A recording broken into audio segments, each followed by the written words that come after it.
गुल्ली बुल्ली के घर आज अपना पॉटी बॉय शॉन आया हुआ है और आज तीनों ने मिलकर ऑनलाइन शॉपिंग करने का प्लान बनाया है। गुल्ली बुल्ली को डेली यूज के लिए हल्के फुल्के कपड़े चाहिए और शॉन को तो कुछ समझ में ही नहीं आ रहा कि वो अपने लिए क्या खरीदे।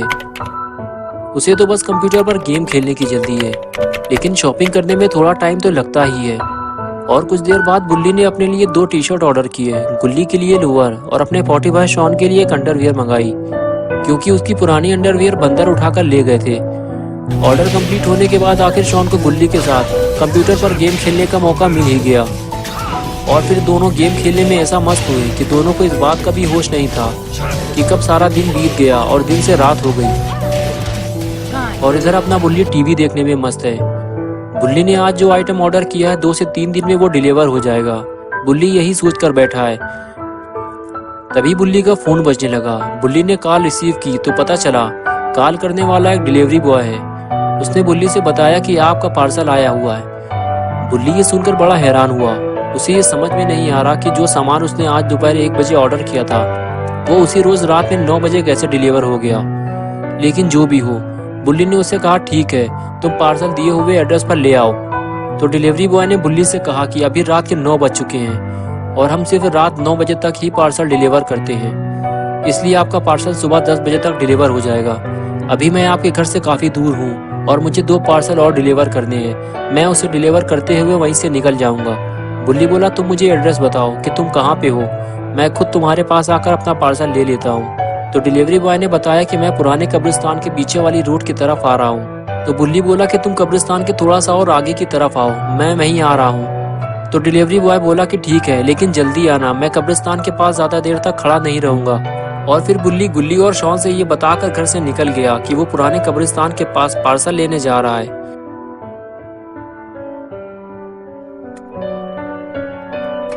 बुल्ली जैसे ही घर से बाहर आया तो उसे पता चला कि बारिश होने वाली है, लेकिन बुल्ली को ये उम्मीद है कि वो बारिश शुरू होने से पहले ही घर लौट आएगा। लेकिन ऐसा हुआ नहीं। बुल्ली जैसे ही कब्रिस्तान के करीब पहुंचा, बारिश शुरू हो गई। कब्रिस्तान के इतने करीब पहुंचकर अब बुल्ली वापस भी नहीं जा सकता। डिलीवरी बॉय बुल्ली का इंतजार कर रहा होगा। बुल्ली अगर जल्दी डिलीवरी बॉय के पास नहीं पहुंचा तो वो वापस चला जाएगा। बुल्ली डिलीवरी बॉय को ढूंढता हुआ कब्रिस्तान के बिल्कुल करीब पहुंच गया,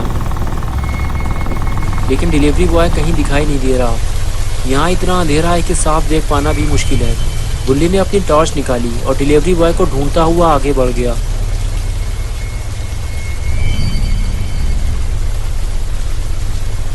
लगता है डिलीवरी बॉय कब्रिस्तान के करीब आया ही नहीं है, या फिर बारिश की वजह से वो वापस चला गया है।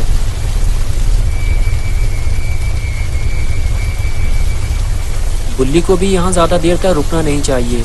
ये वीरान और पुराना कब्रिस्तान है। सूरज डूबने के बाद इस रास्ते से कोई नहीं गुजरता। कुछ लोगों ने तो यहाँ लाल आंखों वाले काले कुत्ते और सफ़ेद बालों वाली चुड़ैल भी देखी है। तभी बुल्ली को टॉर्च की रोशनी में कुछ नजर आया, लेकिन वो साफ नहीं देख पा रहा है कि वो क्या है। उसे पास जाकर देखना होगा। बुल्ली ने जब पास जाकर देखा तो उसे पता चला कि वहां तो किसी आदमी की लाश पड़ी है।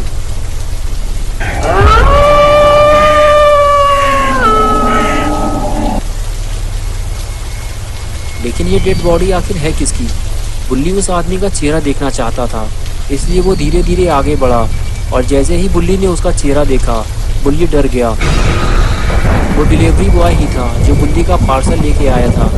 लेकिन इसे मारा किसने? लेकिन जिसने भी उसे मारा है वो कोई चोर लुटेरा तो नहीं हो सकता, क्योंकि पास में ही उसकी वैन खड़ी थी और पार्सल भी वहीं पड़ा हुआ था। अब बुल्ली का ज़्यादा देर तक यहाँ रुकना ठीक नहीं है, क्योंकि डिलीवरी बॉय को देखकर तो ऐसा ही लगता है कि उसे अभी थोड़ी देर पहले ही मारा गया है, और जिसने भी उसे मारा है हो सकता है वो आसपास ही कहीं छुपा हुआ हो। बुल्ली जैसे ही स्कूटर के पास पहुंचा तभी उसने कुछ आवाज़ सुनी। आवाज़ सुनकर बुल्ली वापस पलटा तो उसने देखा कि डिलीवरी बॉय की लाश को कोई खींचकर ले जा रहा है। लेकिन वो कौन है ये बुल्ली नहीं देख पा रहा। बुल्ली धीरे धीरे लाश की तरफ आगे बढ़ता है ताकि वो लाश खींचने वाले को देख सके।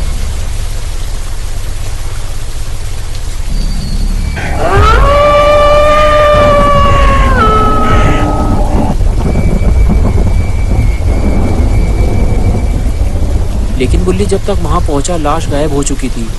बुल्ली ये समझ गया है कि जिसने भी डिलीवरी बॉय को मारा है वो आसपास ही मौजूद है।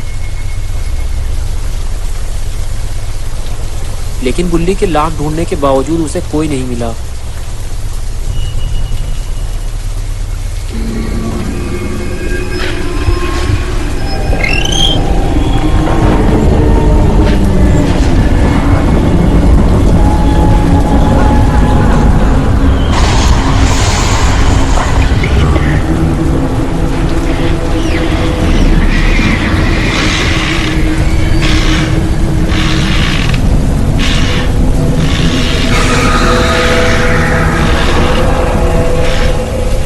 और इधर तेज बारिश होने की वजह से गुल्ली बुल्ली के घर की लाइट जा चुकी है और बचा कुचा इन्वर्टर भी इन दोनों ने गेम खेल खेल कर ख़त्म कर दिया है। घर में अंधेरा होने के बाद दोनों को बुल्ली की याद आई कि अब रात के 11 बज रहे हैं, बुल्ली अभी तक वापस नहीं आया।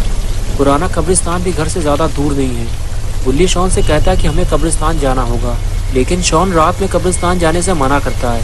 वो कहता है कि पुराना कब्रिस्तान जाना अपनी मौत को दावत देना है। बुल्ली कहता है अगर तुम नहीं जाओगे तो मैं अकेला ही चला जाऊँगा। और फिर अपना पोटी बॉय शॉन गुल्ली के साथ कब्रिस्तान जाने को तैयार हो गया और फिर दोनों साथ साथ कब्रिस्तान की तरफ चल दिए।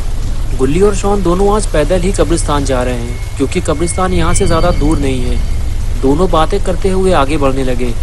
गुल्ली शॉन से कहता है कि तुम्हें उस औरत के बारे में पता है ना, जो कब्रिस्तान के मुर्दों पर जादू किया करती थी। जब लोगों को उसके बारे में पता चला तो लोगों ने उसे झाड़ू से पीट पीट कर मार डाला। शॉन बोला हाँ, उसको मारने के बाद कब्रिस्तान में दफन कर दिया गया था, लेकिन अगले रोज़ वो कब्र खुली हुई मिली थी और उस जादूगरनी की लाश भी गायब थी। हाँ, और उसके बाद से ही वो औरत चुड़ैल बनकर पुराने कब्रिस्तान में भटक रही है। और लोगों का तो ये भी कहना है कि उनके मोहल्ले की कई बकरियां भी गायब हो चुकी हैं और ये सब उसी चुड़ैल का काम है। मुझे तो इस बात का डर है कि कहीं बुल्ली उस चुड़ैल के चंगुल में ना फंस गया हो। तभी शॉन कहने लगा कि वो देखो कब्रिस्तान आ गया है, अब उस चुड़ैल की बातें यहाँ ना करो। गुल्ली और शॉन बातें करते करते आखिर कब्रिस्तान पहुँच ही गए। कब्रिस्तान पहुँचते ही गुल्ली ने देखा कि बुल्ली जो स्कूटर लेकर आया था वो सामने ही खड़ा हुआ है। शॉन कहता है ये भी तो हो सकता है कि बुल्ली बारिश से बचने के लिए कहीं छुप गया हो। गुल्ली कहता है हाँ, ऐसा हो सकता है, आगे चलकर देखते हैं, आओ मेरे पीछे। ये कहकर गुल्ली और शॉन आगे चल दिए।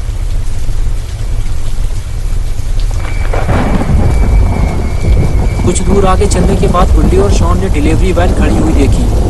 गुल्ली कहने लगा डिलीवरी वैन तो यहीं खड़ी है, लेकिन डिलीवरी बॉय कहाँ गया। शॉन कहता है कि मुझे लगता है कि दोनों वैन के अंदर होंगे। ये कहकर दोनों वैन की तरफ आगे बढ़ते हैं और जब शॉन वैन खोलकर देखता है तो वैन के अंदर पार्सल के अलावा उसे कुछ भी नहीं मिलता। गुल्ली कहता है मुझे कुछ गड़बड़ लग रही है, बुल्ली के साथ कुछ बुरा हुआ है। शॉन कहता है कि डिलीवरी बॉय भी तो गायब है, वो कहाँ गया। ये कैसी आवाज़ है, ऐसा लगता है कि जैसे किसी ने कब्रिस्तान का गेट खोला है। चलो चलकर देखते हैं। ये कहकर दोनों कब्रिस्तान के गेट की तरफ चल दिए।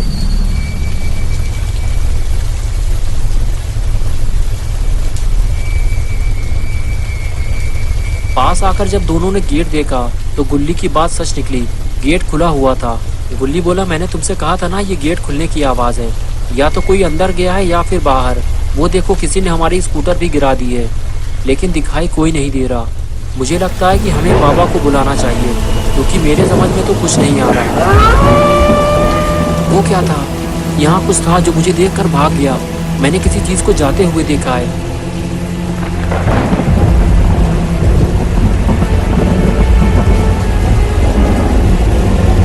शॉन बोला यहाँ तो कुछ भी नहीं है, कहीं तुमने अपनी परछाई तो नहीं देखी। गुल्ली बोला मैंने अपनी आंखों से कोई काली चीज़ भागते हुए देखी है, वो परछाई नहीं थी। शॉन बोला वो क्या है, उधर देखो ज़रा। गुल्ली और शॉन ने जब सफ़ेद बालों वाली औरत देखी तो दोनों की हालत ख़राब हो गई। कहीं वो चुड़ैल तो नहीं है, लेकिन फिर भी दोनों हिम्मत करके आगे बढ़ गए। वो सफ़ेद बालों वाली औरत एक कब्र के पास जाकर उसके ऊपर बैठ गई।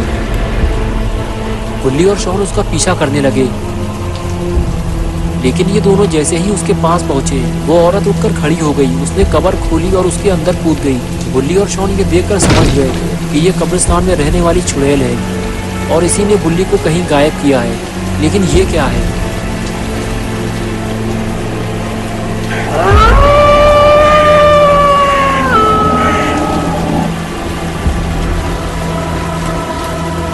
शॉन बोला ये दो पैर किसके हैं और इसका बाकी हिस्सा कहाँ है। गुल्ली बोला ये उसी चुड़ैल का काम है, ये मुझे डिलीवरी बॉय लग रहा है, चुड़ैल इसे आधा खा गई है। शॉन बोला अगर वो इसे खा गई है तो वो गुल्ली को भी खा गई होगी। गुल्ली ने कहा नहीं, मुझे लगता है गुल्ली कब्र के अंदर है, हमें कब्र खोलनी होगी, क्या कहते हो तुम? और फिर दोनों मिलकर कब्र का पत्थर हटाने लगे। और तभी तो दोस्तों, अगर आप इस स्टोरी का पार्ट 2 देखना चाहते हैं तो इस वीडियो को लाइक करें, चैनल को सब्सक्राइब करना और बेल आइकन दबाना ना भूलें।